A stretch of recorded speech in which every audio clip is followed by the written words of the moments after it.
más cordial bienvenida al podcast Solo Hoy. Te recuerdo que nos puedes seguir en nuestra página de Facebook y que puedes suscribirte a nuestro canal de YouTube. El día de hoy nos acompaña una persona muy especial. Él es el doctor Sebastián León. Él es psicólogo clínico de la Universidad Católica de Chile. Él es doctor en psicología de la Universidad de Chile. Él es especialista y supervisor acreditado en psicoterapia de adultos, adolescentes, niños, parejas y familias por la Comisión Nacional de Acreditación de Psicólogos Clínicos, con más de 20 años de experiencia y más de 25,000 horas de atención clínica. Es autor de varios libros y artículos. Bueno, yo personalmente soy su fan. Yo lo sigo en sus redes sociales y he aprendido mucho sobre su propuesta. Y justo hoy nos viene a hablar acerca de su modelo psicoterapéutico centrado en la elaboración del trauma relacional complejo, que tiene que ver con la niñez herida, título de uno de sus últimos libros, de sus últimos porque acaba justo de terminar un nuevo diccionario que está por publicarse. Y bueno, muchísimas gracias, Sebastián, por darnos un espacio. Sé que estás muy ocupado, que tú no paras de atender presencial, en línea, que estás con muchas fundaciones trabajando arduamente, escribiendo, y bueno, te doy la bienvenida al podcast. Bueno, gracias por la invitación, ¿cierto? Es muy interesante para mí poder eh, transmitir, conversar, ¿no es cierto?, generar ideas y lazos, especialmente fuera de mi país, ¿no es cierto?, y se dan aprendizajes recíprocos, así que yo feliz por esta instancia. Muchísimas gracias. Bien, bueno, mucha gente en tus redes conocen tu propuesta porque además tú gentilmente compartes constantemente muchas viñetas y además tienes una interacción con tus seguidores, nos ayudas a pensar y a repensar nuestra propia vida y también, bueno, nos dejas muchas enseñanzas a los que nos dedicamos a la psicoterapia, pero el día de hoy, bueno, nos toca conversar y vamos a publicar al público en general. Así que no sé si nos pudieras empezar a dar una introducción de qué podemos entender por la niñez herida y esta qué relación tiene también con la adultez. ¿Adultez? Sí, con la adultez. Sí, a ver, quizás como contexto, yo como psicoterapeuta he trabajado históricamente por más de 2 décadas, tanto con niños como con adultos. Entonces, esa interacción o ese puente entre niñez y adultez se me ha hecho muy presencial, muy vivo. Y bueno, básicamente, ¿no es cierto? Yo tengo una formación en psicoanálisis y creo que el psicoanálisis, no soy el único, digamos, clásico. El psicoanálisis clásico se me hizo corto al momento de poder dar cuenta del trauma.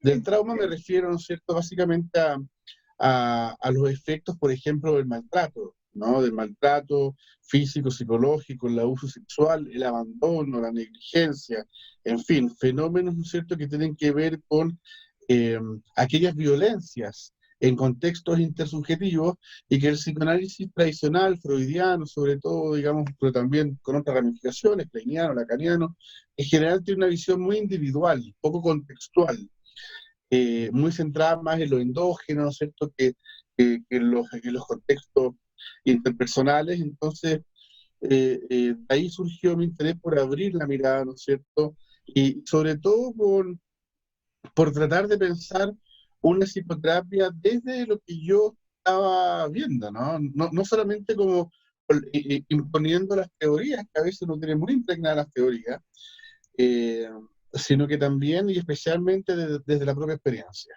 Y lo que me apreció, y me sigue apareciendo permanentemente en la experiencia, es efectivamente esto que de una manera un poquito más coloquial o de divulgación le llamo niñez herida, pero que en el fondo es el trauma infantil, ¿no? La palabra trauma, su origen griego, significa justamente herida, ¿no?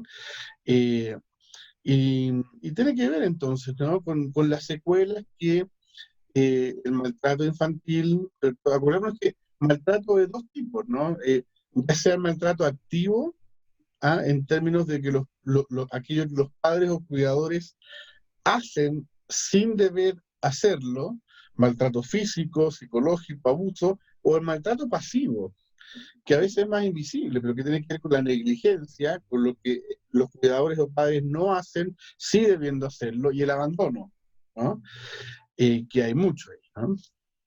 Entonces la niñez herida básicamente tiene que ver con la vivencia infantil y adolescente también, si lo ampliamos, ¿no es cierto? Pero con raíz en la infancia, en general, la mayoría de las veces.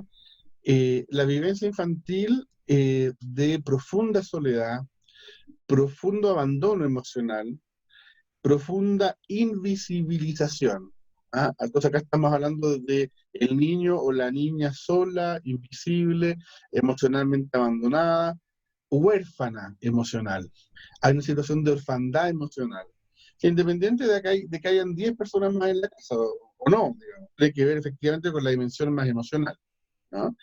Y ese sustrato, digamos, de abandono emocional es el que yo permanentemente escucho como un denominador común, de distintas maneras, digamos, pero tiene que ver con todo este amor condicional, porque por lo menos en teoría, mucho más en teoría que en la práctica, bueno, los niños, los hijos que vienen al mundo, los bebés, están esperando de parte de los adultos del mundo, de los cuidadores especialmente, un amor incondicional, simplemente por ser. Y lo que tenemos en general son contextos de amor condicionado, de acuerdo a ciertas expectativas, es decir, un amor por el hacer. Si te portas bien, si tienes buenas calificaciones, si haces lo que yo te digo, si eres obediente, si te comes la comida, si es sí, sí, sí, sí, ¿no? Sí, entonces, ¿no? Bueno, eso va produciendo que los niños desde muy temprana edad vayan sacrificando su propia autenticidad y se vayan adaptando a estas expectativas parentales, sociales también, eh, y progresivamente esto va generando un sistema de acorazamiento que va limitando la vida emocional, ¿sí? Y que se va transformando en estereotipos, digamos, que producen mucho sufrimiento. Ahí hay una paradoja, ¿no? Porque por un lado hay corazas, la coraza, digamos, que cada uno construye tiene que ver con una manera de evitar el dolor, pero al mismo tiempo es una prisión, ¿no? Pero con todos esos fenómenos me ha tocado verlos directamente en los niños y muy claramente en los adultos. Incluso te podría decir, y quizás con esto termino esta primera acotación, que, que en estricto rigor no hay psicoterapia con adultos. Yo te diría que en realidad el adulto que llega a la consulta, al consultorio, es el que trae de la mano al niño que está allí, ¿no? ¿Fija? Y cuando una terapia funciona, es porque efectivamente hay contacto con ese niño herido. ¿Mm? Que yo hablo, si me quedo solamente con el adulto a nivel de un diálogo más cerebral, ¿no es cierto?, intelectual, esto es solamente en la coraza, no he entrado, ¿no? Entonces, en el estricto rigor, aunque sea en formato de una persona cronológicamente en etapa de adultez, la psicoterapia siempre es con el niño, ¿ah? Con el niño herido que habita siempre, en todos los adultos, ¿no? Eso es muy interesante porque escucho cómo nos explicas cómo también puede haber algún cierto tipo de maltrato, pero muy sutil, que sea más por negligencia. Y eso es algo que también pasa mucho en México. Y quizás mi siguiente pregunta sería acerca de ¿qué crees? ¿Cuál sería la predicción de estos niños que ahora les está tocando vivir este momento de la pandemia que está obligando al confinamiento? Y no sé cómo se están manejando las cosas en Chile, pero aquí en México estamos viendo un aumento en la violencia doméstica. Estamos viendo niños que ahora pasan más tiempo en casa, pero que pasan más tiempo en casa con unos padres estresados por los problemas económicos, problemas porque los papás tienen que dividirse entre las labores de la casa, las labores del trabajo, se está haciendo algunos teletrabajo y además la atención.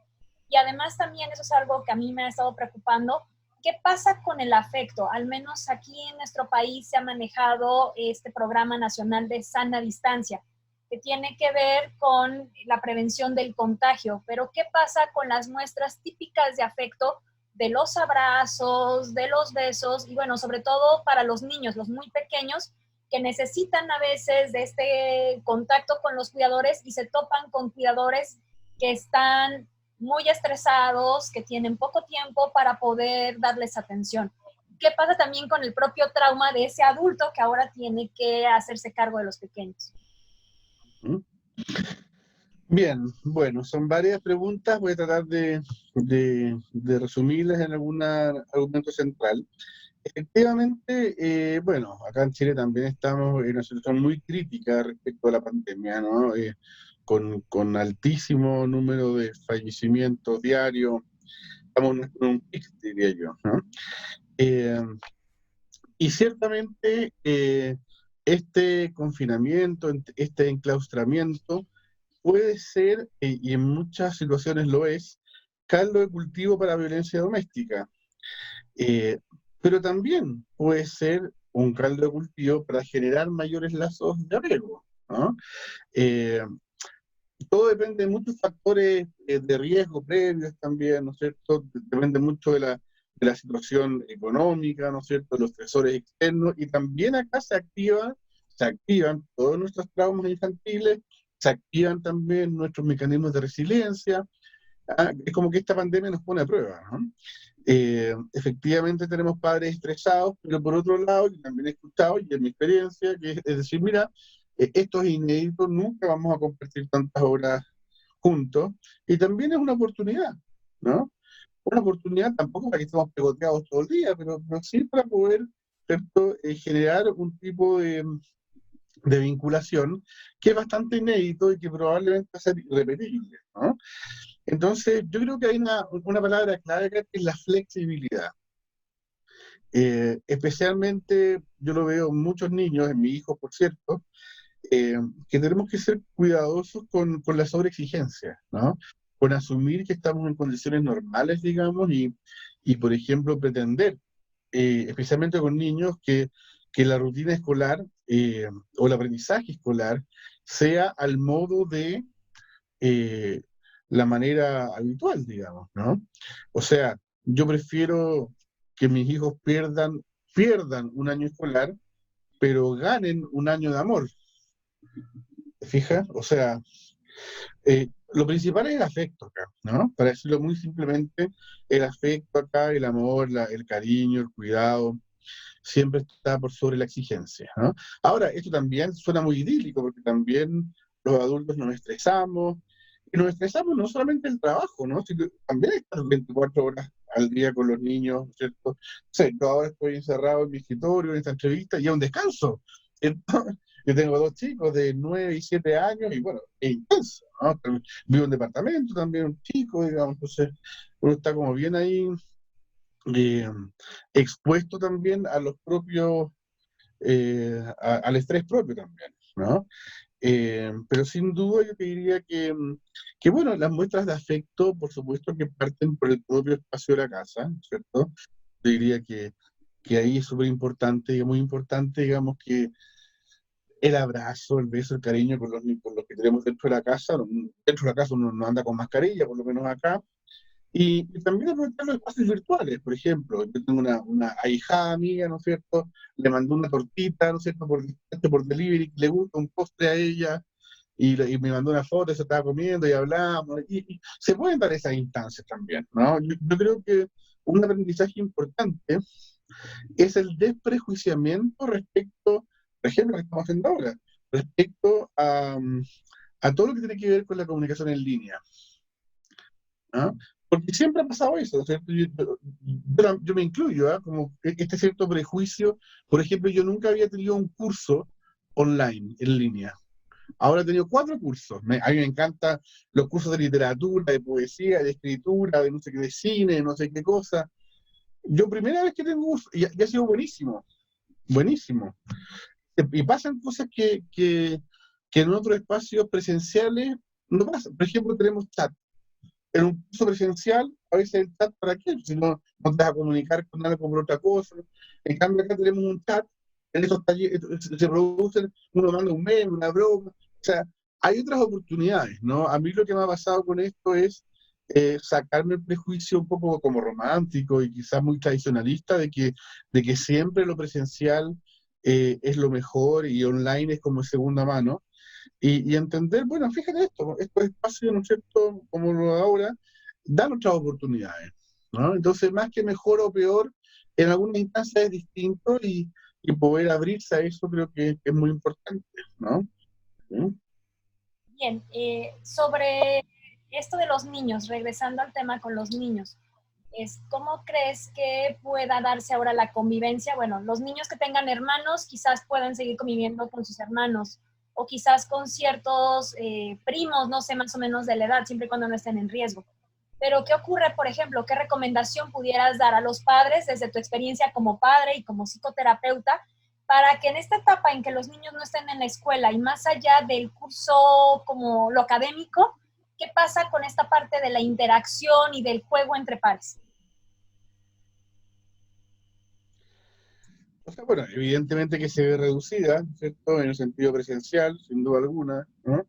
Eh, yo, bueno, volviendo al tema anterior, yo sí creo que es importante generar, además de que esté asociado a lo académico, estos espacios de conversaciones en línea con los primos, con los amigos, con los parientes, ¿no es cierto?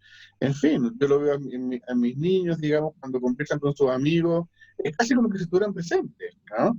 Y las mismas bromas y el mismo... entonces yo creo que sí es importante generar espacios de contacto con los pares, no solamente los niños, los adultos también, nuestros propios amigos, con nuestros propios familiares, ¿no es cierto?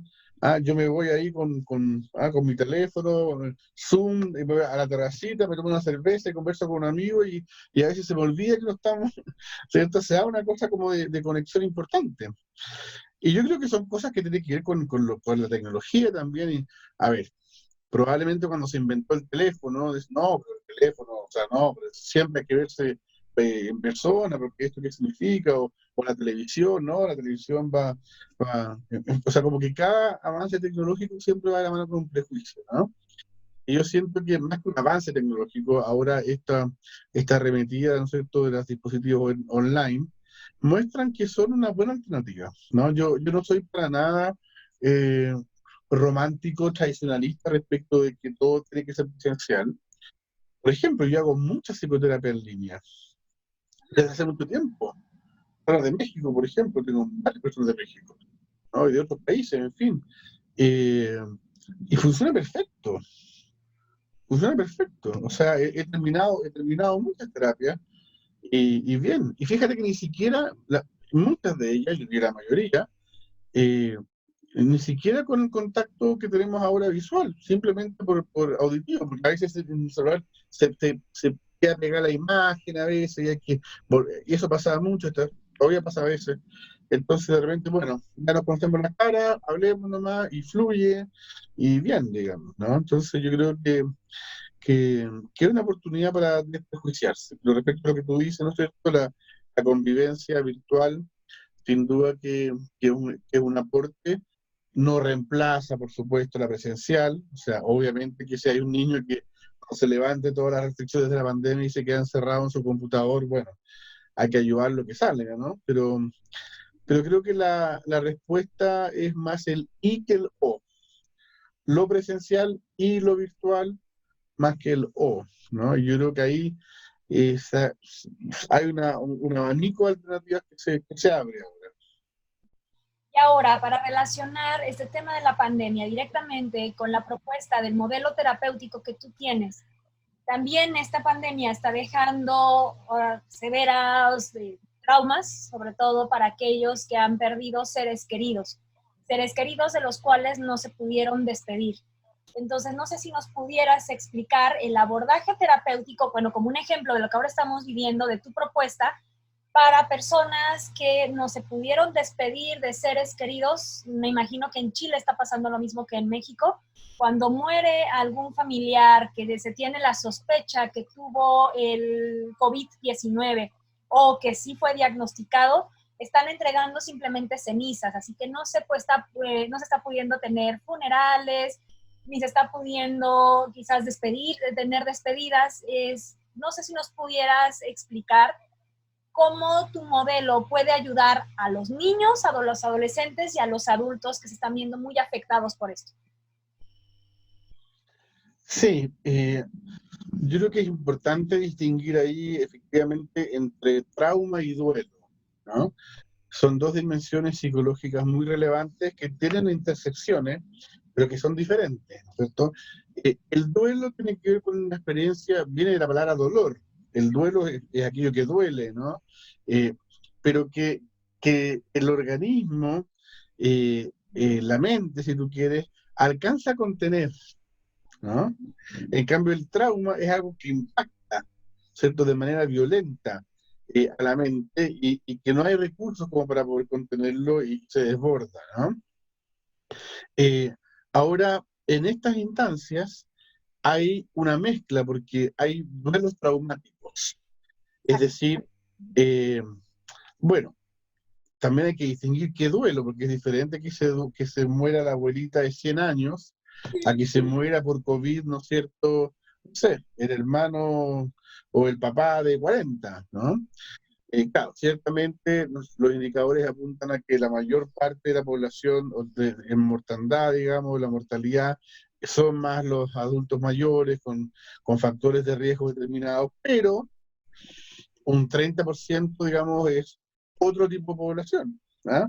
Y ahí entran adultos medios, adultos jóvenes, niños, adolescentes. O sea, efectivamente, hay muchas personas que también fallecen. Y ahí tenemos duelos traumáticos, definitivamente. Es decir, tal como tú decías, la, por un lado, y lo más importante, ¿no es cierto?, es como lo inesperado. Porque yo sí puedo esperar que mi abuelita se muera, incluso por COVID. Eh, un coronavirus que puede detonar, bueno, depende de la edad de la abuela, ¿no es cierto? Hay abuelas que pueden ser muy jóvenes, pero estoy pensando que siguen en tercera edad, 70 años para arriba, ya 80 años, pero cuando se muere, qué sé yo, un hermano de 20 años, digamos, porque, qué sé yo, trabajaba en el consultorio, en el hospital, se contagió y qué sé yo, bueno, ahí tenemos el factor de lo imprevisto, ¿no? Y cuando hay algo que es imprevisto, o sea, literalmente prever significa mirar antes, ¿no? Cuando podemos mirar antes algo, ¿qué es lo que hacemos? Nos defendemos, ¿no? Eh, Eso a nivel mental es lo mismo, ¿cierto? La posibilidad de prever algo hace que nos podamos defender. La ansiedad moviliza las defensas, ¿cierto? La ansiedad como este faro hacia el peligro posible. Eh, pero cuando algo nos llega sin ningún previo aviso, estamos mucho más expuestos, ¿cierto? Al trauma. El trauma en general tiene que ver, ¿no es cierto?, con aquello que no estaba previsto, ¿no? Si pensamos en el trauma relacional complejo, que tiene que ver, acordemos que acá, acá vale la pena distinguir, porque hay dos tipos de traumas, hay varios, ¿no? Pero hay dos grandes categorías. Una categoría, y que creo que acá, esto en la pandemia, vale la pena usarlo, es porque el ejemplo clásico es un accidente, ¿no es cierto? En automóvil, en vehículo, en coche, no sé cómo dicen allá. Y, es decir, un suceso traumático, aislado, ¿no? Pero también hay otro tipo de trauma, que es, por ejemplo, el niño que es golpeado o que es humillado durante 10 años enteros de su vida, crónicamente, al interior de una relación que debiera ser de amor, o de confianza, de apego seguro, como queremos llamarlo, ¿no? A este segundo le llamamos un trauma relacional, porque acontece al interior de una relación, no es un choque de un vehículo, y complejo en el sentido de crónico, porque no es un episodio simple, sino que es un conjunto de episodios simples que lo vuelven complejo. Es decir, el ejemplo más clásico de trauma relacional complejo es el maltrato infantil, crónico, sistemático. Pero ahora, en este escenario, en realidad, más bien lo que tenemos es de vuelta el, el trauma, entre comillas, simple, pero la palabra simple no sé si es la mejor, no sé si es muy simple que se te muera alguien cercano, ¿no? Claro, simple tiene que ver con un hecho aislado, ¿no? Entonces, sin duda alguna, que allí estamos también en la clínica de lo postraumático, ¿no? La disociación, ¿no es cierto?, los flashbacks, en fin, la angustia flotante, libre, eh, y especialmente, como tú dices, cuando ni siquiera podemos hacer el ritual de despedida, ¿cierto? Que lo sabemos por toda la antropología, digamos que desde nuestros más milenarios ancestros, las prácticas, ¿no es cierto?, por ejemplo, de honrar a los muertos, sepultarlos, digamos, de distintas formas, de despedirlos, tiene una función psicológica fundamental, sociológica también, pero psicológica fundamental. Y por eso es que cuando no hay despedida, sin duda alguna, que queda más abierto, ¿no es cierto? Es mucho más complejo. Esto se parece, en ese sentido, por supuesto, con las diferencias del caso, a las víctimas, por ejemplo, sea en guerras o de dictaduras, los detenidos desaparecidos, los cuerpos que nunca fueron encontrados, ¿no? Todas, que en Chile, bueno, es un tema muy presente, ¿no es cierto?, por los efectos de la dictadura tan larga que tuvimos. Entonces, hay algo de eso, ¿no? Hay algo de ese duelo inconcluso que se vuelve, en cuanto inconcluso, doblemente traumático. Correcto. En México también hemos sufrido de violencia, entre guerra contra el narco, también tenemos desaparecidos. No hemos pasado quizás en un evento cercano como la dictadura chilena, que sé que deja marcados a muchas personas, pero hemos tenido constantes momentos de violencia, de desaparecidos. Cuando hacemos familiogramas, de inmediato nos damos cuenta que cada familia tiene algún miembro del cual nunca se supo nada, nunca hubo un cuerpo a quien despedir, y claro que son huellas que van quedando en la familia. Y ahora nos estamos encontrando con esto. Por ejemplo, fue al hospital porque supuestamente le dolía, no sé, el estómago, y él ya no sale y nos dicen que lo que tenía era coronavirus y los que nos están entregando son las cenizas. Entonces, esos son los nuevos problemas a los cuales nos estamos... Tremendo. Exactamente. Y quizás esto no solamente le está pasando a nuestros países latinoamericanos, le está pasando en todos lados. Entonces, de ahí va mi pregunta, es cómo se puede trabajar, si se puede trabajar desde tu modelo terapéutico. Recién acaba de ocurrir, bueno, una situación como esta que te marco, porque también hay algunas personas que creen que pueden con el duelo solas, pero hay algunas que sienten que se desbordan y que no tienen ni idea ni de por dónde, ¿cómo puedo decir? ¿Cómo empezar a elaborar el duelo? Primero es cómo poder aceptar una situación tan terrible, sentir que prácticamente enloquece. Entonces, esa sería como mi primera pregunta. Y mi segunda pregunta es ¿cómo se trabaja con los niños? Tradicionalmente con los niños se trabaja desde terapia de juego. El dibujo, el juego. En tu caso, ¿cómo lo haces? Y además porque hay muchos colegas que trabajan con niños que se han visto limitados por la tecnología. Dicen, ¿cómo jugar cuando no se tiene esta caja de juegos y cuando no podemos interactuar de manera física, cara a cara? Entonces, ¿cómo se hace desde tu modelo? Ya, mira, son dos preguntas distintas. La primera yo te diría que hay una palabra clave que es la retraumatización, ¿no? Hay muchas personas que vienen con traumas infantiles, ¿no es cierto?, de cualquier tipo de violencia, en fin, ¿no es cierto?, de abandono. Pensemos de abandono. Imagina una persona que viene con una historia de abandono, que el padre, ¿no es cierto?, la abandonó, y después ahora pasó que el marido, digamos, murió tal como tú dices, ¿no es cierto? O sea, un día fue a la clínica y al día siguiente estaban los restos. Entonces, de nuevo, esta especie como de desaparición de lo otro, de un abandono, se revive un abandono emocional.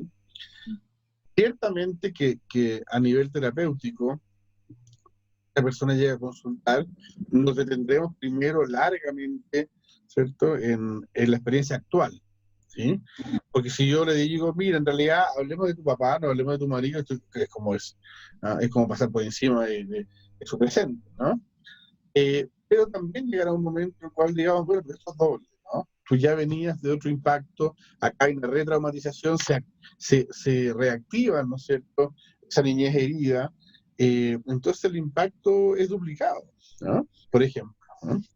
Eso respecto a un elemento posible, digamos, del trabajo que aparece hoy, ¿no?, vinculado con la niñez herida. La otra pregunta respecto del trabajo, del dispositivo de trabajo con los niños. Yo me formé efectivamente en la escuela muy clásica, ¿no es cierto?, del trabajo con vía juego y dibujo con los niños.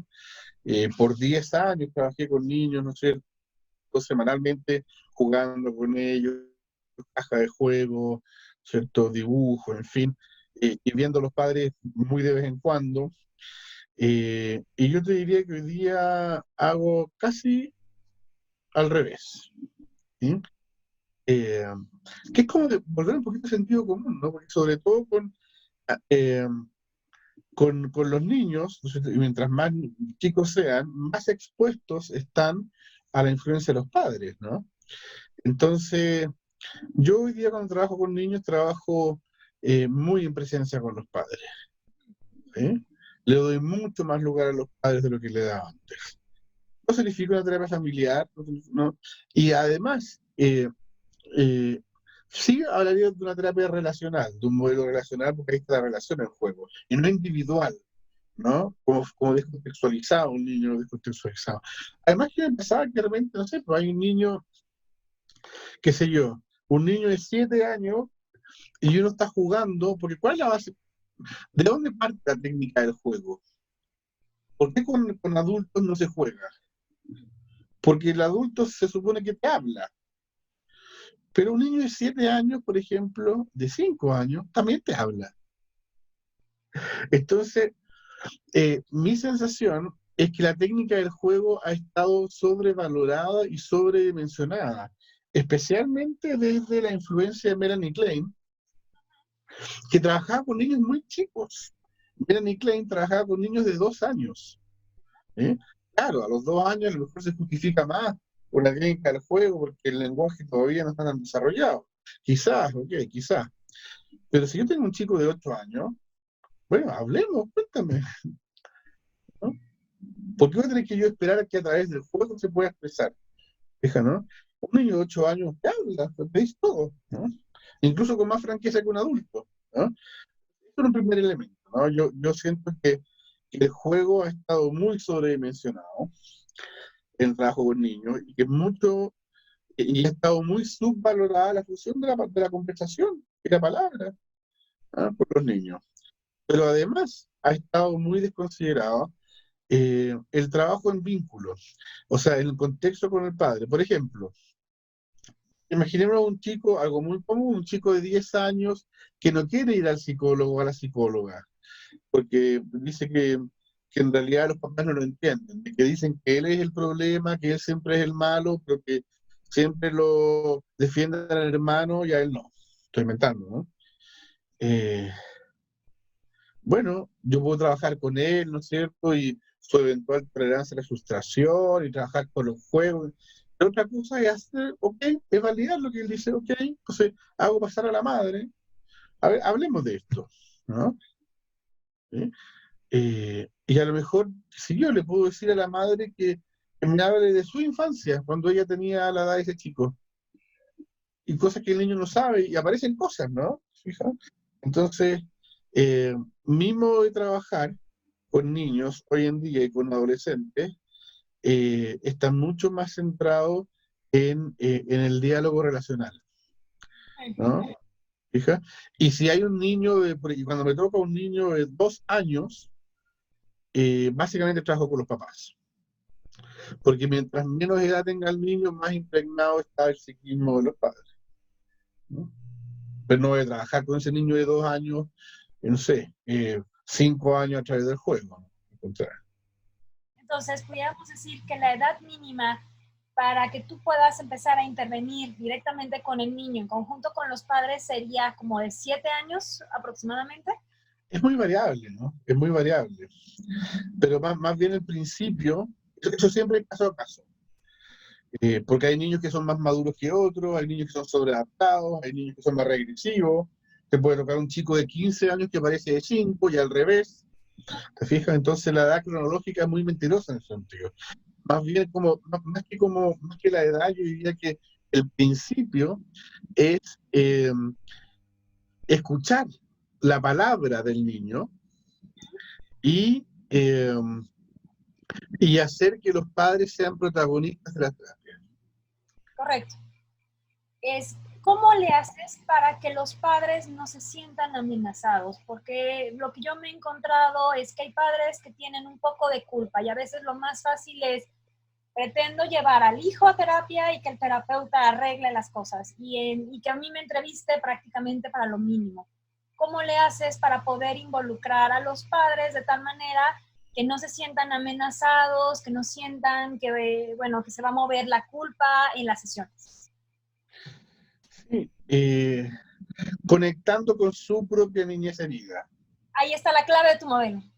Claro, claro. Y es verdad, o sea, efectivamente, ellos fueron niños también, sus padres también fueron niños, esto es una cadena, ¿no? Pero hay algo muy, yo creo que una de las cosas más importantes y difíciles también a veces del trabajo con niños es empatizar con los padres. Yo lo he visto mucho en... A mí no se me ha dado tan difícil porque yo siempre a la par he trabajado con adultos, ¿no? Entonces, he tenido siempre los dos puntos de vista muy frescos. Pero yo conozco muchos muy buenos terapeutas de niños, en principio, pero que se alían tanto en la defensa, en la causa del niño, que es como que si los padres fueran el rival. Exacto. ¿Te fijas, no? Eso es muy común. ¿Sí? Entonces, por supuesto que ahí los padres se sienten más amenazados, más atacados, en fin, más inculpados.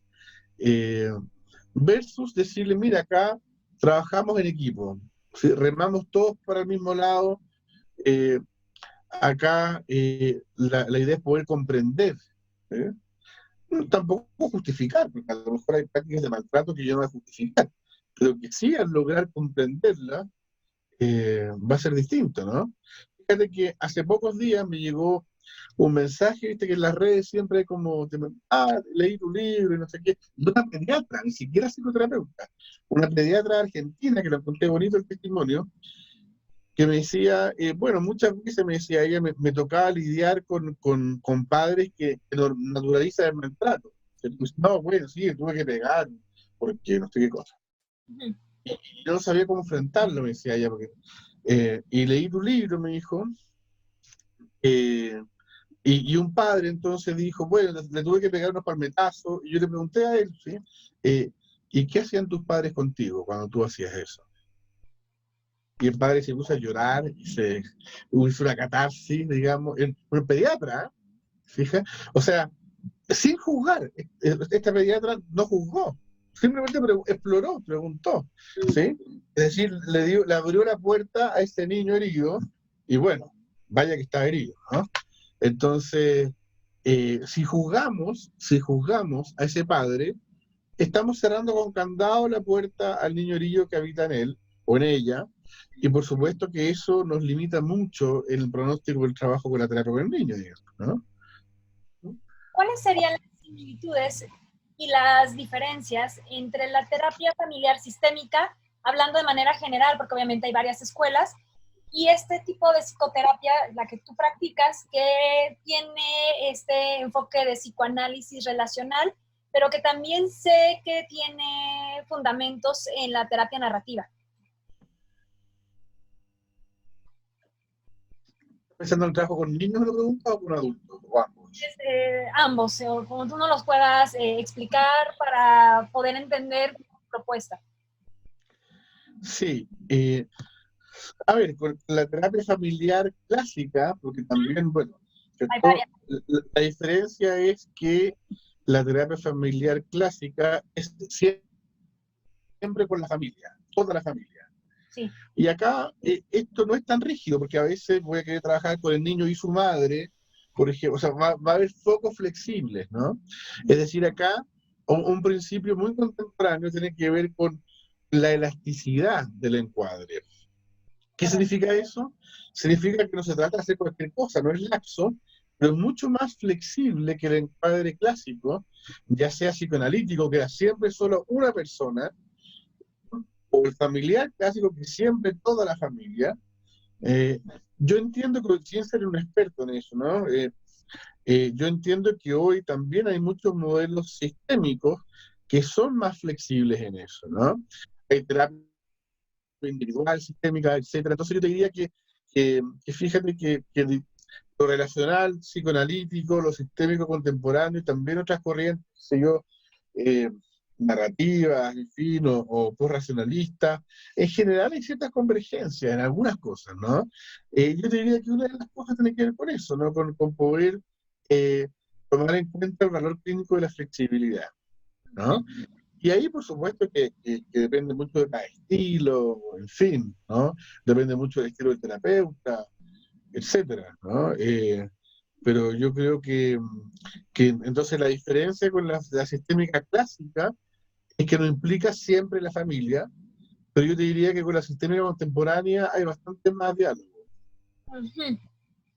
¿Qué tan frecuente es que te toque trabajar con algún niño, algún adolescente, pero que no puedas trabajar con los padres y te toque trabajar con algún otro ser querido muy cercano a esta persona, digamos, abuelos, tíos?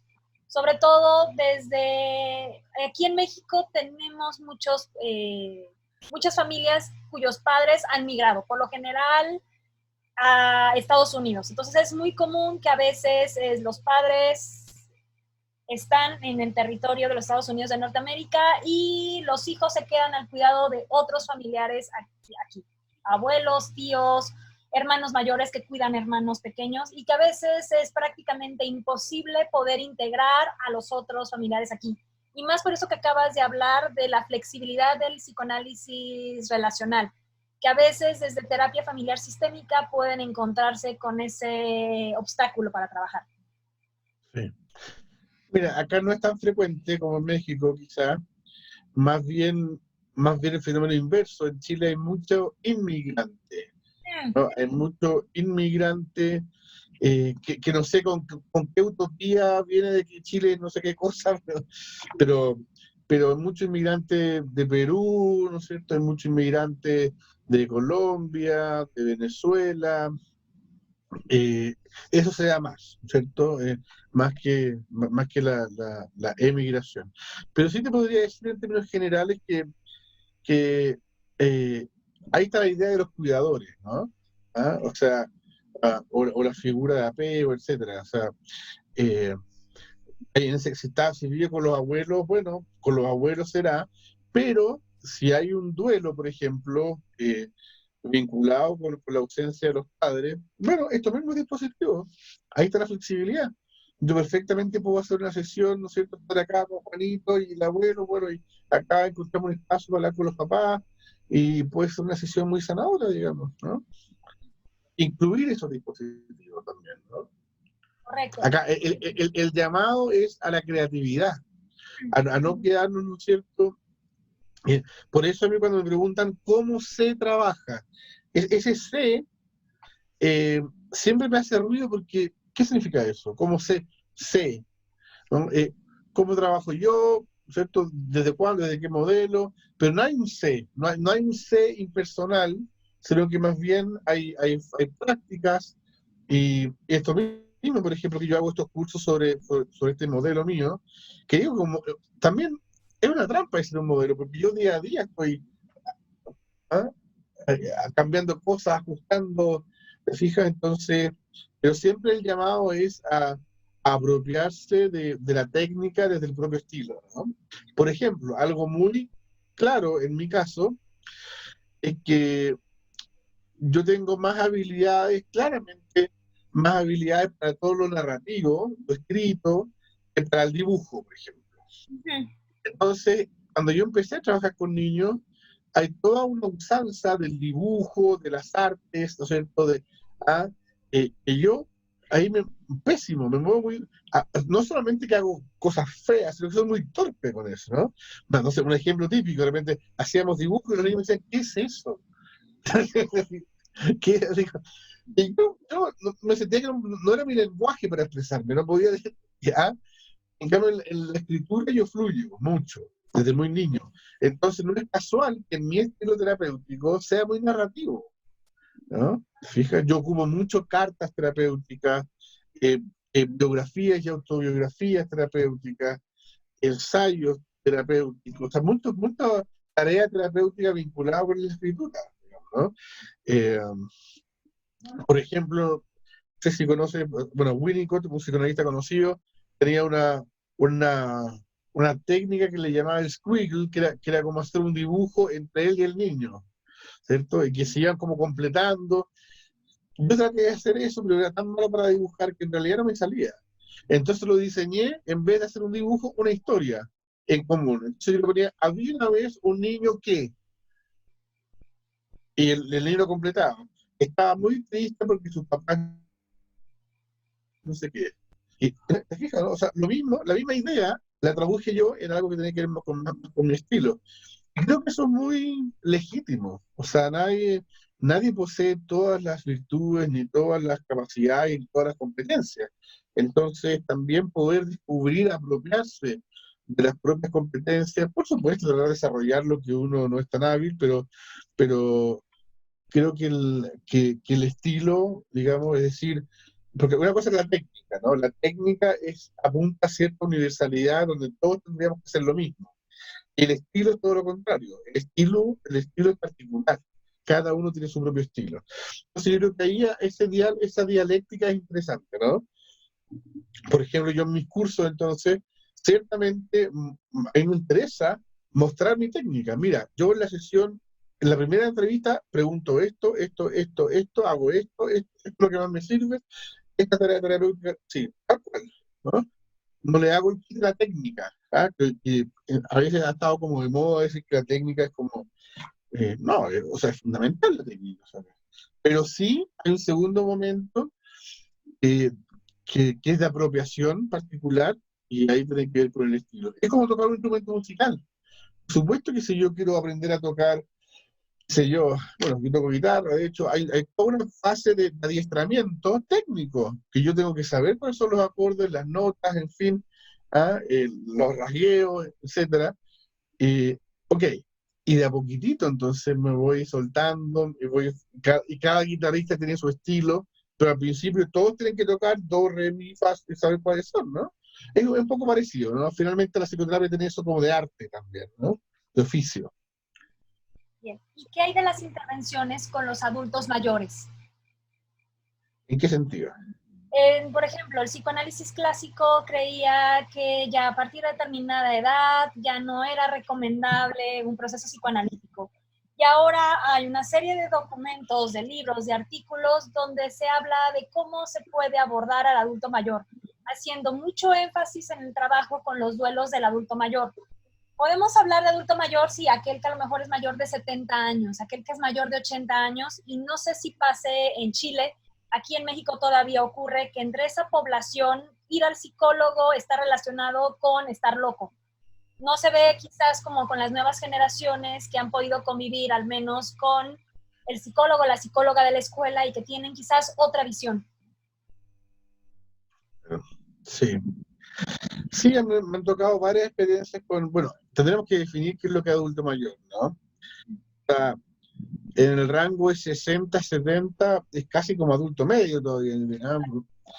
Sobre 70, ¿no? Yo he tenido pacientes, el mayor 97. Claro. Por ejemplo, ahí en esa situación te cuento cosas como, voy a cambiar algunas cosas por confidencialidad, pero manteniendo el núcleo de lo importante. Esa persona que era un hombre venía junto con su pareja, que tenía 94, porque él siempre había sido como una especie como de patriarca, una persona muy fuerte que trabajaba hasta sus 90 y tantos años, dirigía las empresas familiares, y de repente tuvo un accidente cerebrovascular y quedó semi impedido, semi nomás, ¿no? En silla de ruedas, ya no podía caminar bien, hablaba a medias, ¿cierto? Entendía casi todo, pero le costaba comunicarse, pero sobre todo estaba esta cosa como justamente del duelo respecto como de este gran patriarca, ¿no? Como el patriarca querido, ¿no? ¿Te fijas? Ya, 97 años, pero estaba tan vital y vigente que de un día para otro, ¿no es cierto? Como que le vino esto de la vejez y estaba con toda la impotencia, ¿no es cierto?, de sentirse él que todavía podía ser muy vital, aceptar también, ¿no es cierto?, los límites, etcétera. Eh, la depresión también que le bajó, ¿no? ¿no? Porque, qué sé yo, los hijos que estaban a cargo de la empresa decidieron que para que él descansara se desligara 100% de la empresa y se dedicara a mirar por la ventana y a tomar aire. Este tipo era un tipo empresario que entonces, por ejemplo, hablando de cosas prácticas, ¿ah? Llegaba a la conclusión que era importante que él fuera en su silla de ruedas 2 horas diarias a la empresa y se sintiera en lo suyo, ¿no? Ese era su mundo. Él se iba a morir ahí con las botas puestas. No iba a estar por la ventana mirando un jarito, ¿no? Era un tipo de acción, de trabajo. Entonces, eso le ayudaba a que no estuviera deprimido, ¿cierto? A que estuviera más reconectado, aunque ya hiciera menos cosas, ¿no? Por último, si leía el diario, lo leía ahí en la oficina. Y con el olorcito del café, los ruidos, su hábitat, ¿no? Por ejemplo, ¿no?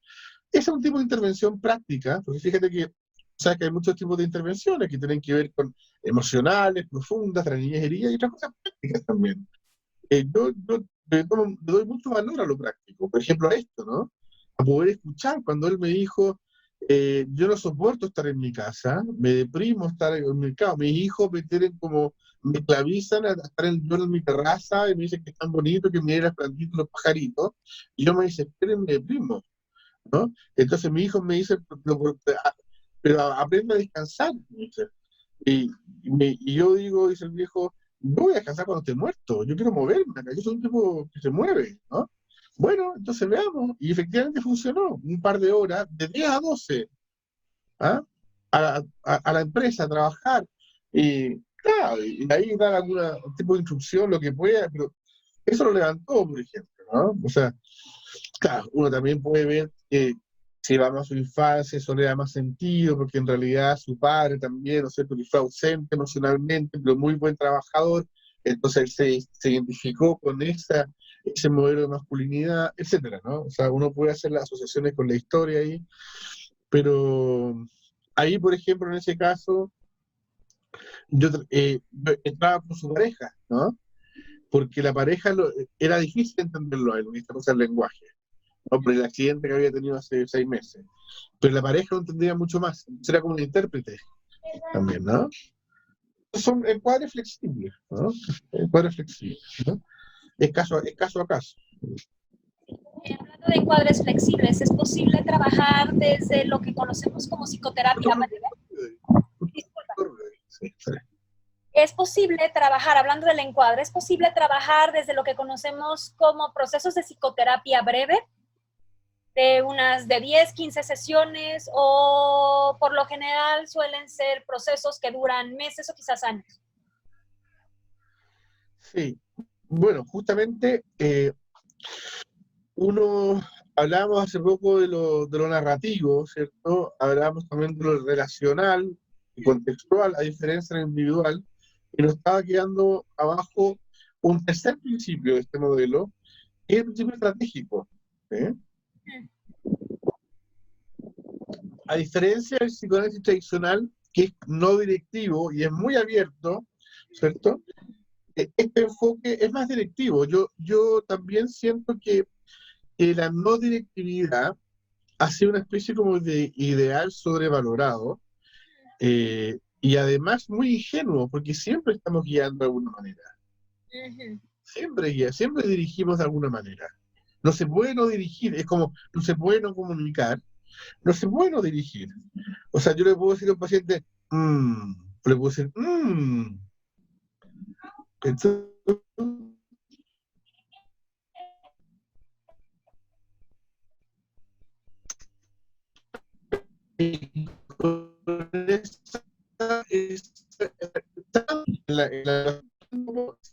o yo pruebo lo que está diciendo, ¿no?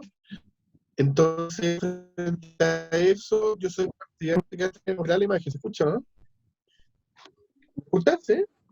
Ahí va, sí, ya estaba. ¿Me escuchas bien? Porque se quedó un poco congelado tu imagen. Sí, ya. Creo que ya se recuperó. Claro, entonces, ¿qué hacer con eso? Voy de acá de los estratégicos.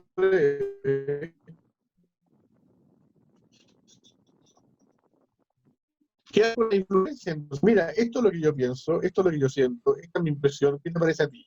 ¿No? Es decir, tiene que ver con un principio de transparencia, a diferencia de un principio de opacidad, que es muy típica del psicoanálisis clásico, que es como los Holmes, ¿no? Freudianas. Entonces, efectivamente, por ejemplo, yo trabajo quincenalmente, no semanalmente. ¿Por qué? porque entre medio doy tiempo para estas tareas terapéuticas, que a veces son complejas, ¿no? Qué sé yo, una persona que llega por abuso sexual y porque ahora está complicada su sexualidad con la pareja, porque la abusaron de niña, le puedo decir, escribe una carta a tu abusador, no para entregársela, ¿no? Pero escribe una carta larga de toda la rabia, todo el miedo, si hay culpa, la culpa, todo lo que haya, unas 3 hojas en adelante y bótalo todo, ¿no? Eso implica procesar, masticar, sentarse, ¿no?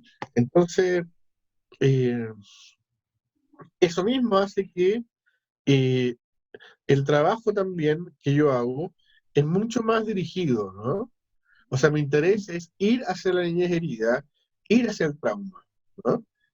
Así, yo voy hacia el trauma, no espero que el trauma llegue hacia mí, porque a lo mejor nunca llega, ¿no? ¿Ah? Entonces, efectivamente yo trabajo unas 20 sesiones promedio, ¿no? Esto es muy caso a caso, ¿ah? Para algunas personas me ha tocado algo muy breve, 5 sesiones, otras personas prefieren quedarse más tiempo y vamos trabajando otras cosas, abren otros focos. Pero yo te diría que en mi experiencia, a las 10 sesiones ya sí se advierte algún cambio. Quincenal, 10 sesiones en mi caso son 5 meses. Y a las 20 sesiones, que son 10 meses, efectivamente uno puede hablar de que hay un proceso bastante desarrollado. Bien. Otra cosa, para hacer eso, perdón, bueno, acá hay tantos elementos, tendría que hablar mucho rato, pero es hacer balances. Balances. A ciertas sesiones, por ejemplo, ya, han pasado 7 sesiones. Antes de que sigamos, pongámosle pausa. ¿En qué porcentaje de avance sientes tú que llevamos? De 0 a 100%. Metemos 40%. ¿Por qué? ¿Qué sientes tú que hemos avanzado? ¿Qué sientes tú que está pendiente? ¿Para dónde te gustaría que nos dirigiéramos ahora? Eso es lo que piensas tú, esto es lo que pienso yo, pongamos de acuerdo y afinemos la dirección. Otras 5 sesiones hacemos lo mismo, ¿no? Entonces no es que estas cosas se acomodan por las ramas, vamos siempre al núcleo, ¿no? Muy estratégico. Y eso hace que sea más breve también, porque es más eficiente. ¿Sí? Eso es interesante, sí, porque se evita quizás desviarse y ya llega y se trabaja directamente sobre el objetivo. ¿En qué decimos? A la papa, ahí, al asunto, Bien. al hueso, Bien. al trauma, ¿no? Al trauma. Al trauma. No sé si hay algo que a mí se me haya pasado preguntarte. Bueno, obviamente es una introducción a tu modelo. Me imagino que esto nos da para todo una maestría para poder entender todo lo que hay detrás, porque aparte tú llevas muchísimos años pues trabajando y además ahora lo estás poniendo sobre documentos para permitir que otras personas puedan pues aprender de lo que tú haces. Pero no sé si hay algún otro elemento que pueda ser importante darlo a conocer sobre tu modelo terapéutico.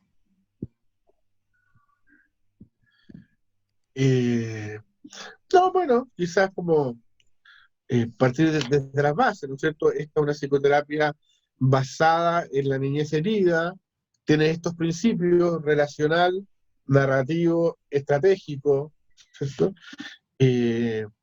Y lo otro es invitarlos, ¿no es cierto? Invitarlos, yo hago algunos cursos, estoy haciendo sobre esto. Si tú puedes poner ahí alguna información, yo feliz, digamos, respondo algunas preguntas, digamos, pero es bonito esto, ¿no es cierto? Siempre la invitación es a seguir, por un lado, formándose y al mismo tiempo inventando lo propio. Creo que ese diálogo es fundamental, ¿no? Nutrirse de otros y al mismo tiempo ir edificando lo propio. Correcto. No sé si nos quieras dar información acerca de tus redes sociales. Creo que se cortó. A ver, otra vez. No sé si nos quieras dar información acerca de tus redes sociales, de tu página web, donde la gente pueda contactarte. Sí, bueno, en Facebook tengo 2 páginas, les puedo dar una para que no se confundan. Lo más fácil es Sebastián León, sale doctor en psicología. Busca Sebastián León, doctor en psicología, y aparece mi página. Y después, a lo mejor puede quedar anotado mi correo también, mi correo electrónico, ¿no es cierto? Ahí tú lo puedes anotar después, no sé, pero es S. León P. de Pinto, que es mi segundo apellido, UC de Universidad Católica.cl. sleon@uc.cl. Ahí podemos comunicar, digamos, yo intento contestar todas los, los mensajes, a veces son muchos, pero se hace lo que se puede. Claro que sí. Y acerca de los cursos, tú no, estás constantemente organizando cursos, algunos son para público en general, algunos son ya para psicólogos, psicoterapeutas, no sé si tengas alguno que nos pudieras compartir o invitar. Este mismo está casi lleno, digamos, pero todavía creo que quedan algunos cupos. Este curso taller, ¿sí?, sobre el modelo de la psicoterapia basada en la niñez herida, que va a consistir en, eh, creo que son como 8 horas, digamos, repartido en 4 clases y dos, 2 tercios de eso, más o menos 5 horas de las 8, son hablar de técnica, de lo que estamos hablando nosotros, de ciertos aspectos técnicos más específicos. Después hay 3 módulos de supervisión, donde voluntarios traen sus propios casos y los podemos ir comentando de acuerdo a esta mirada. Así que es como un taller técnico clínico. Ujú. Y lo bonito es que, mira, yo lo abro al público general, hay público general que a veces le interesa ir, aunque no sean psicoterapeutas y no vayan a trabajar como psicoterapeutas, pero les interesa esto, ¿no? ¿Y por qué no? ¿No es cierto? ¿Por qué se le abren las puertas?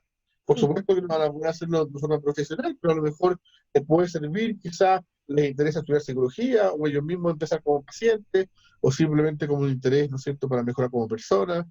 Entonces yo estos cursos que hago, si bien cuando son técnicos, también los dejo abiertos al público general, no tengo por qué cerrarle esa puerta. Bien, eso es muy importante. Qué bueno que puedas dar a conocer, pues es todo parte de tu trabajo que también fomenta relaciones muchísimo más sanas entre las personas. Y también yo sé que estás muy comprometido con la difusión de la crianza respetuosa. ¿Tienes ahora en puerta algún curso, algún taller para esto?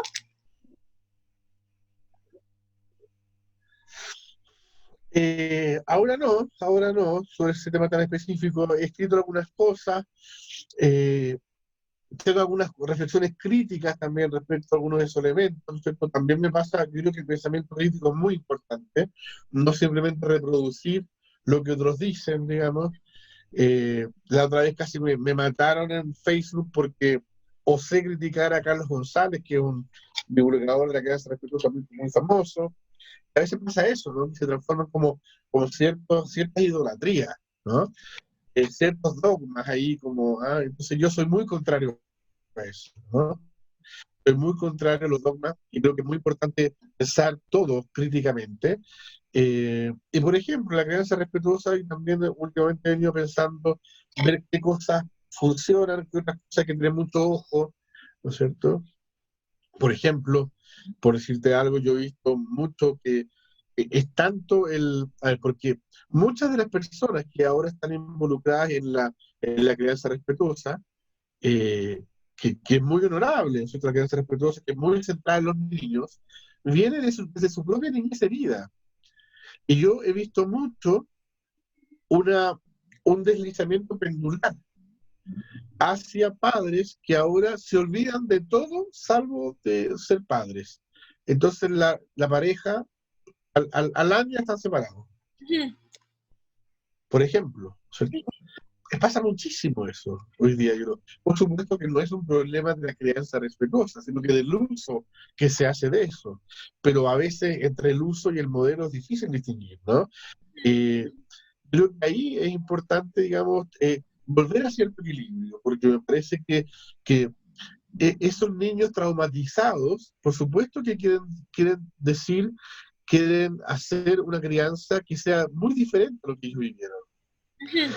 Pero a veces cuando no están muy sanadas esas heridas, se transforma en la única causa de vida y eso al final limita otros aspectos, ¿no? Es como desvestir un santo para vestir a otro, ¿no? Al final entonces, ¿me entiendes, no? Entonces, no, por ejemplo, en la relación de pareja eso lo veo, es un clásico, ¿no? O sea, es muy difícil combinar crianza respetuosa con pareja respetuosa, especialmente en la crianza temprana, preescolar, que es muy intensa, y especialmente en padres primerizos, ¿no? Entonces, yo creo que son todas estas cosas que yo las he ido viendo tanto en mi propia experiencia como padre, como pareja, y también mucho en mi consulta, digamos, en mi experiencia clínica, ¿no es cierto? Entonces creo que vale la pena como poder mostrar esto, ¿no es cierto? Y no solamente repetir los tips, digamos, de siempre. ¿No? Y pues qué bueno que también hablas de esto de la pareja, que también me ha tocado verlo en la práctica. Es padres que no pueden dejar volar a sus hijos porque no quieren perder esa función y ese difícil como reencuentro con esa pareja que luego se convierte en un extraño después de muchos años. O efectivamente esto que hablas de estas separaciones dolorosas después de la llegada del primero o segundo hijo. Así es. Si hay algo difícil en la familia es el equilibrio entre ser padres y ser pareja. Es muy difícil. Sí.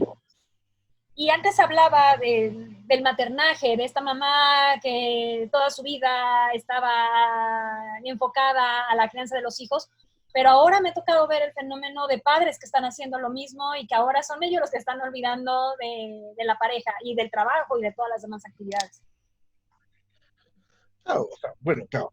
La corresponsabilidad es algo muy importante, ¿no es cierto? Que tanto el padre como la madre, o las dos madres o los dos padres, porque hay parejas que son homoparentales también, están dedicados, digamos, como de manera comprometida al hogar y a los niños, me parece muy, muy saludable. Así como te decía, el, acá es probable que en un poco tiempo más estemos hablando mucho de la pareja, ¿no? Porque la pareja está quedando muy, muy desplazada en la vida de pareja, especialmente cuando la comprensión de la crianza respetuosa se vuelve demasiado dogmática. Eso creo que nos da para otra plática, Sí, porque es todo un tema muy importante. Y qué bueno que lo mencionas, porque parecía no tener mucha relación con este tema de la niñez herida, pero acabas de encontrar un punto importantísimo de qué la, manera la- las personas tratan de sanar eso a través teniendo hijos, ¿no? por ejemplo, ¿no? Tendremos que hablar de la pareja herida. La pareja herida, exactamente. Ya tienes el título para tu próximo Próximo libro, próximo libro. libro. Pero mejor la última pregunta es, ¿dónde podemos adquirir tus libros? Mira, si quieres yo te puedo dejar el link porque tú viste que liberé mi libro, ¿no es cierto? Abrí el PDF, ¿no es cierto? Entonces si quieres te lo puedo mandar y tú lo publicas en tu página y todo bien, digamos, Por ¿no? supuesto. Por supuesto. No me queda más que agradecerte el tiempo que nos has dado, toda esta explicación me parece muy interesante y creo que va a ayudar a que las personas reflexionen y también que puedan tomar conciencia de sus heridas, de saber que están muy a tiempo de trabajar, de buscar sanarlas antes de que vayan a afectar a los seres que más quieren. Así es, la idea. Bueno, muchas gracias por este espacio. Gracias a ti y a ti que nos ves en el podcast también te agradezco que hayas visto una entrevista más. Te recuerdo que nos puedes seguir en nuestra página de Facebook, Podcast Solo Hoy, y suscribirte a nuestro canal de YouTube. Muchas gracias.